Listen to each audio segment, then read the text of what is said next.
अस्सलाम वालेकुम दोस्तों, मेरा नाम है असीब शफकत और आप देख रहे हैं हंसी टीवी।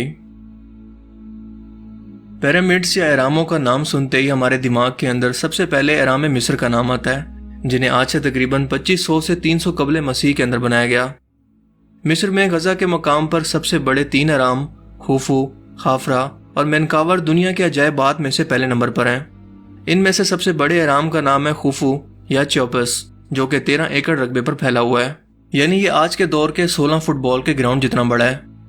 ये जब बनाया गया तो इस वक्त इसकी हाइट 428 फुट थी, जो कि एक मंजिल गिरने से अब अंदाजन तकरीबन 450 फुट रह गई है।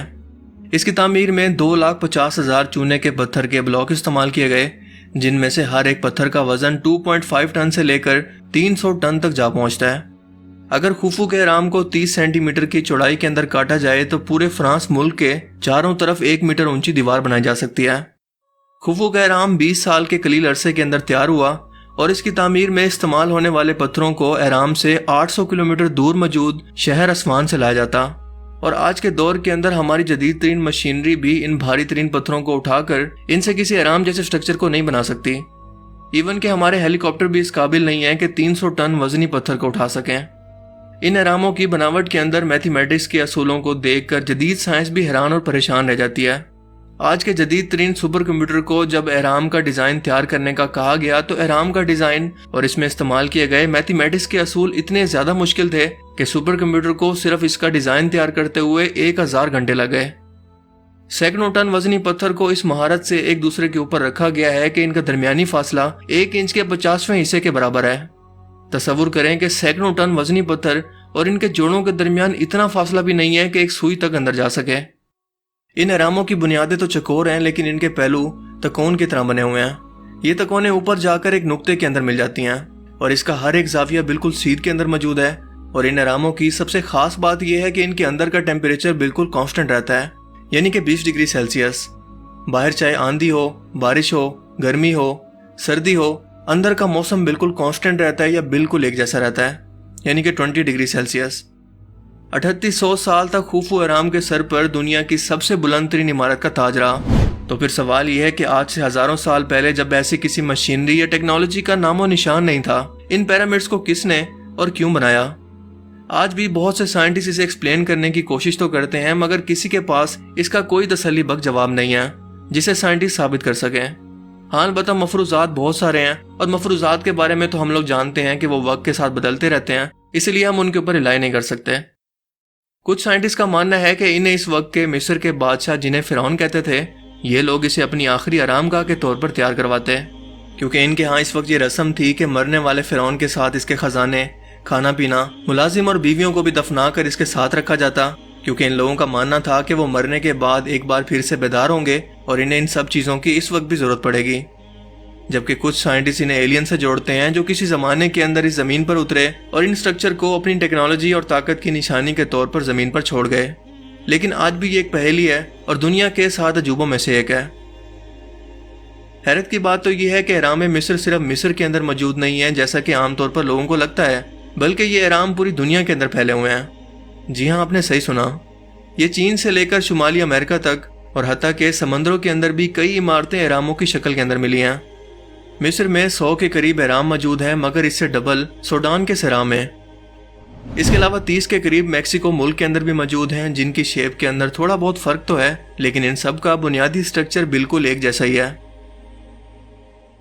इमाम अहमद रजा खान बरेलवी इस बारे में अपनी तहकीक करते हुए लिखते हैं कि ये अहराम तूफान नूह के वक्त भी मौजूद थे और इन्हें इंसानों ने नहीं बल्कि जिन्नात ने बनाया। जी हाँ, आपने सही सुना।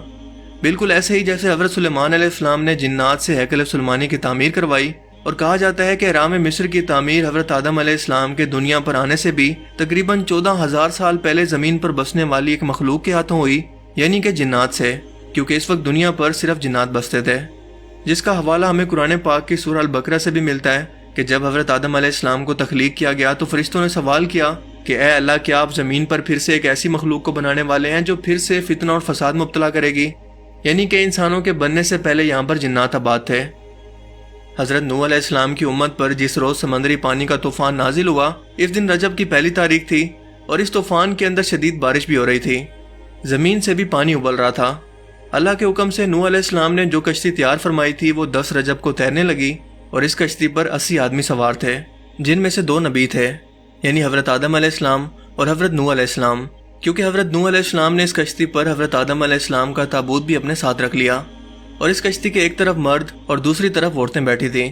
इस वक्त पानी इस वक्त के मौजूद सबसे ऊंचे पहाड़ से भी 30 हाथ ऊंचा हो गया था, यानी कि ज़मीन से तकरीबन 10 किलोमीटर ऊपर तक सिर्फ पानी ही पानी था। 10 मुहर्रम को 6 महीने के बाद ये कश्ती तुर्की में मौजूद जूदी पहाड़ पर आकर ठहर गई, जिसके निशान आज भी इस पहाड़ पर मौजूद हैं, क्योंकि बर्फ ने हजारों साल तक इसके निशान को ख़त्म होने से बचाए रखा। सब लोग पहाड़ से उतरे और जो पहला शहर बसाया गया उसका नाम था सूकुल समानीन। ये बस्ती जबल नामन के करीब इराक के शहर मोसल में वाक़या है और इस तूफान के अंदर ऐसी ऊंची इमारतें जो कि गुंबद और मीनार की तरह दिखती थी बाकी रह गई थीं, जिन्हें कुछ नुकसान नहीं पहुंचा। इस वक्त पूरे रुए ज़मीन पर सिवाय इन इमारतों के कोई भी इमारत सही सलामत मौजूद नहीं थी, यानी ये एहराम हज़रत आदम अलैहिस्सलाम की तख्लीक से भी 5750 साल पहले या तकरीबन 6500 साल पहले के बने हुए हैं और ये कौम जिन की तामीर हैं, जो कि हज़रत आदम अलैहिस्सलाम की पैदाइश से तकरीबन 60,000 साल पहले ज़मीन पर इंसानों की ही तरह बसते थे। अगर देखा जाए तो ये सवाल उठता है कि जिन्नात जैसी कौम को इतनी बड़ी तामीर करने की ज़रूरत क्यों पड़ी, वो भी इंसानों से पहले, क्योंकि इसके बाद इनकी कोई भी ऐसी तामीर हमें नज़र नहीं आती जिसके बारे में कहा जाए कि ये जिन्नात की बनाई हुई हैं। बैतुल मुक़द्दस के बारे में भी अगर कहा जाए कि वो जिन्नात की बनाई हुई है तो वो जबरी तौर पर हज़रत सुलेमान अलैहिस्सलाम के हुक्म पर जिन्नात से बनवाई गई, क्योंकि अल्लाह ताला ने जिन्नात को हज़रत सुलेमान अलैहिस्सलाम के ताबे कर दिया था। लेकिन सबसे अहम सवाल यह है कि 15 से 20,000 साल पहले जब इंसानी कदम ने ज़मीन को नहीं छुआ था, तब जिन्नात को इस जबरी काम पर किसने मजबूर किया? ये एक ऐसा सवाल है जिसका जवाब हम नहीं जानते, क्योंकि इसका जिक्र ना तो तारीख के अंदर कहीं मौजूद है और ना ही कोई टाइम ट्रेवलर आकर हमें इस बारे में बता सकता है, बल्कि इसका इल्म सिर्फ और सिर्फ अल्लाह ताला की ज़ात के पास है। तो क्या मिस्री कौम इस तख्लीकात के बानी नहीं थे, यानी कि मिस्री कौम इसको बनाने वाली नहीं थी? क्योंकि मिस्री कौम तो आज से तकरीबन 5000 साल पहले ही दरियाए नील के किनारे आबाद हुए थे। और दूसरी बात यह है कि ये एहराम पूरी दुनिया के अंदर मौजूद है, ना सिर्फ मिस्र के अंदर।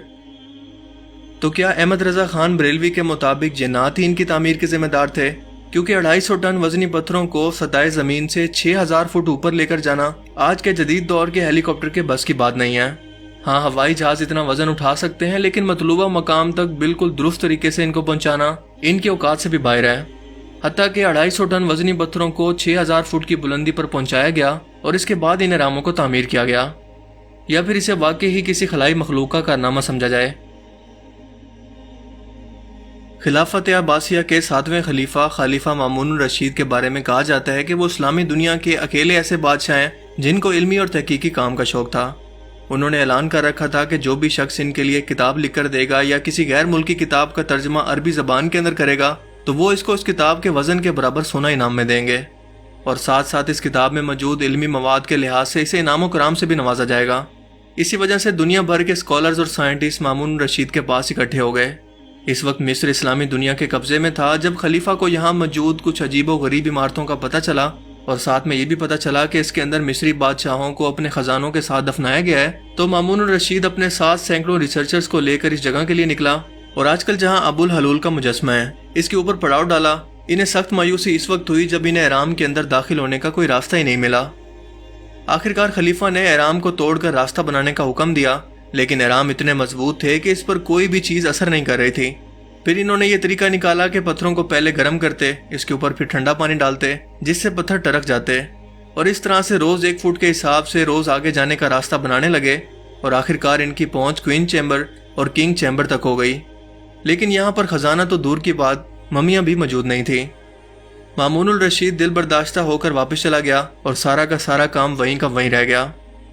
यहाँ की मकामी आबादी जो कि पहले तोहम परस्ती की वजह से इन एहरामों के करीब जाना भी पसंद नहीं करती थी, उन्होंने जब ये देखा कि कई महीनों से बादशाह यहाँ पर पड़ाव डाले हुए है और इस पर इन एहरामों का कोई असर नहीं हुआ, तो इनका डर और खौफ खत्म हो गया। इसके बाद ऐसा लूट मार का बाजार गर्म हुआ कि इन एहरामों के ऊपर लगी हुई टाइलों को भी इन मकामी लोगों ने उतार लिया। बुद्धिज़्म के अंदर इन एहरामों को खास अहमियत हासिल है। इनके मुताबिक ये एहराम ज़ेर ज़मीन दुनिया का रास्ता है और रूहानियत का मरकज़ है। जबकि दुनिया में जब कोई बड़ी मुसीबत आती है तो इनके रूहानी पेशवा नीचे चले जाते हैं और यही जगह इनके रूहानी पेशवा के नीचे जाने का रास्ता है। यानी कि इनके रूहानी पेशवा की ज़ेर ज़मीन जगह पर हुकूमत है और इनकी मरकज़ी फ़र्जी शरीयत इनके नीचे है। जहां पर दलाई लामा और रूहानियत में आगे बढ़े हुए शख्स हुकूमत करते हैं। अब अगर सवाल किया जाए कि चलो मान लेते हैं कि जब तक ज़मीन के हालात ठीक नहीं थे तब तक तो ये लोग नीचे रहते हैं, लेकिन आजकल जब ज़मीन के हालात बिल्कुल ठीक हैं तो वो ऊपर क्यों नहीं आते? इसके अलावा तारीख में नेपोलियन ने भी एरामों की शोहरत सुन रखी थी। इसने जब मिस्र पर हमला करके गजा पर कब्जा कर लिया और फिर इसके बाद एरामों की बुनियादों को खोदकर इसके अंदर जाने का रास्ता खुलवाया तो तमाम वर्कर्स को बाहर रोक दिया गया और नेपोलियन अकेला इस एराम के अंदर दाखिल हुआ। जब ये बाहर निकला तो इसके चेहरे पर काफ़ी गंभीर खामोशी थी। इसने अपने साथियों को सामान उठाकर यहाँ से चलने के लिए कहा और उनके पूछने पर बिल्कुल कुछ भी नहीं बताया कि वो इतना खामोश क्यों है। गर्ज ये कि एराम मिस्र एक ऐसी पहेली है जिसको हल करने के अंदर आज की हमारी मौजूदा साइंस और मौजूदा दौर के एडवांस तरीन इंसान की अकल नाकाफ़ी है, लेकिन कोशिश और खोज इंसान की फितरत के अंदर शामिल है।